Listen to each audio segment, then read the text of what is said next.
और चलिए इसी पर चर्चा हम शुरू करेंगे। हमारे साथ हमारे मेहमान जुड़ गए हैं, आपको परिचय करवा दें। सबसे पहले हमारे साथ जुड़े हैं retired major M A Shah, जो कि डिफेंस एक्सपर्ट है। इसके अलावा लेफ्टिनेंट कर्नल, जो कि रिटायर्ड अमरदीप त्यागी जी हमारे साथ जुड़ गए डिफेंस एक्सपर्ट के तौर पर।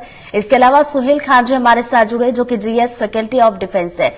और चलिए एक एक करके हम चर्चा की शुरुआत करेंगे। और सबसे पहले मैं आना चाहूंगी एम ए शाह सर की तरफ। सर देखिए, बदलाव के संकेत यहां पर मिल रहे हैं। बदलावों की अगर बात की जाए तो किस तरह के बदलाव यहां पर हो सकते हैं? ऋतु जी, आपका बड़ा अच्छा सवाल है। देखिए, सबसे पहले तो बदलाव करने से पहले मैं एक बात कह दूं कि मैं खुद एक शॉर्ट सर्विस ऑफिसर था और मैं फौज में आया था कि फौज का तजुर्बा लेने के लिए 5 साल के लिए इनकी सीखलाएं, एक बंदा बनने के लिए, अपने आप को एक मजबूत करने के लिए, और देश की सेवा और देश की भावना तो मेरे दिल में थी। तो मैं कोई गवर्नमेंट का नुमाइंदा नहीं हूं। मेरे को बहुत लोग बोलते हैं कि भाई तुम एक अनोखे ऐसे वेटरन हो जो अग्निवीर का सपोर्ट करते हो, का समर्थन करते हो। मैं जी हाँ, मैं करता हूं, क्योंकि मैं इसमें यकीन करता हूं। मुझे लगता है कि मैं शॉर्ट सर्विस में यकीन रखता हूं। शॉर्ट सर्विस कमीशन चाहे ऑफिसर के लिए हो, चाहे शॉर्ट सर्विस जवानों के लिए हो, मुझे लगता है ये बड़ी अच्छी स्कीम है। अगर मेरे से पूछा जाए, बहुत सीनियर वेटरन, एक्सपीरियंस वेटरन इसकी निंदा कर रहे हैं, तो मैं तो कह रहा हूं नहीं सर। और मेरे को बोलते हैं तुम प्रेशर पे आ रहे हो। अगर मेरे को प्रेशर में ही आना होता तो मेरे पुराने जो सीनियर हैं, जो मेरे को डांटते हैं मजाक में, प्यार से फोन पे, तो कहते हैं तुम अग्निवीर के पक्ष में कैसे बोल सकते हो। तो अगर मेरे को प्रेशर में आना होता तो मैं प्रेशर में उनके थ्रू आ चुका होता। तो अब मैं जो बोलूंगा अग्निवीर के बारे में, वो मेरे दिल से निकलेगी बात। देखिए, मेरा ऐसा मानना है कि अगर आप फौज ने एक बार जिसको छू लिया इस बंदे को, तो वो बंदा जिंदगी के लिए विनर रहता है। और रही बात वीरता की, जितने भी आप देख लीजिए गारंटी अवार्ड विनर्स हुए हैं, परमवीर चक्र, ऑनरी कैप्टन योगेंद्र सिंह यादव, महज 19 साल के थे, युद्ध के टाइम पे उनको परमवीर चक्र प्रदान किया गया था। आप देखिए, मेरा खुद का कोर्समेट है कर्नल डी श्रीराम को, तब मेजर साहब थे, असम राइफल्स के साथ, इनको अशोक चक्र से नवाजा गया था। महज 5 साल की लगभग सर्विस रही होगी उनकी। आप देखिए, मेरे जो उस्ताद थे एकेडमी में, जिन्होंने मेरे को ट्रेनिंग दी, ऑनरी तब कैप्टन है अभी संजय कुमार, जो कि अभी इंस्ट्रक्टर हैं, इनको भी परमवीर चक्र से नवाजा गया था कारगिल के युद्ध में। ये भी जवान थे उस टाइम पे। तो जितने भी यंगस्टर्स हैं वो सरहद की रक्षा करते हैं। अच्छा, अब बात करते हैं कि रिटेंशन की, कि 25% की बात निकली इनिशियली, के 25% रिटेंशन होंगे। तो क्यों ना हो भाई। तो मतलब आप कंपीट करेंगे to be better than the best. आपके अंदर वो कंपटीशन की भावना रहेगी कि भाई मेरे को रिटेन होना है। और फौज, दूसरी बात है, कोई एम्प्लॉयमेंट का जरिया नहीं है, कोई एम्प्लॉयमेंट एजेंसी नहीं है। सरकारी नौकरी मिलनी तो आराम से गुजरेगा नहीं।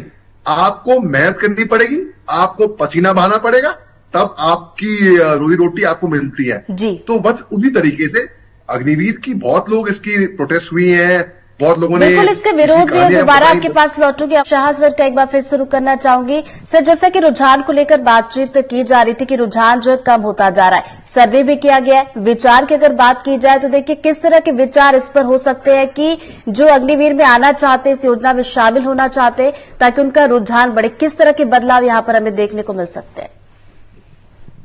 जी ऋतु जी, देखिए बात ऐसी है कि मैं कदर करता हूं जो कर्नल साहब ने बोला है, बिल्कुल सहमत हूं। इन्हें बिल्कुल वो बोला है, वो गलत नहीं बोला है, बिल्कुल सही बोला है। और यही विचार सारे वेटरन जितने में सबने मैंने इंटरेक्ट किया, दे ऑन द सेम पेज, इसी बातों की है।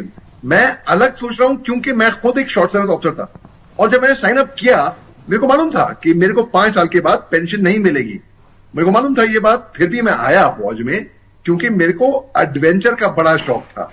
मेरे को मालूम था, और ये एक सीखला मैंने ली, एक तरीके से क्वालिफिकेशन भी हो गई मेरे लिए, क्योंकि मैं फौज में था। इसलिए मेरा नसीब है ना, खुश नसीब ही है कि मैं आपके चैनल पे अभी बैठा हूं।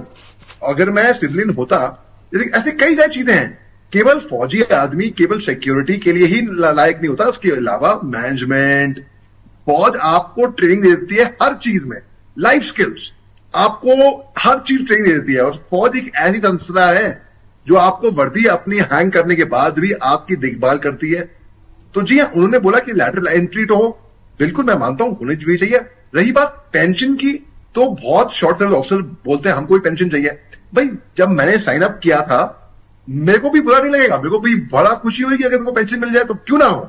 लेकिन ईमानदारी की बात, अगर मैं अपने गिरबान में जाके देखूं, जब मैंने साइन अप किया था मुझे मालूम था कि मेरे को पेंशन नहीं मिलेगी, तो मेरे को इसके बारे में कोई मलाल नहीं है।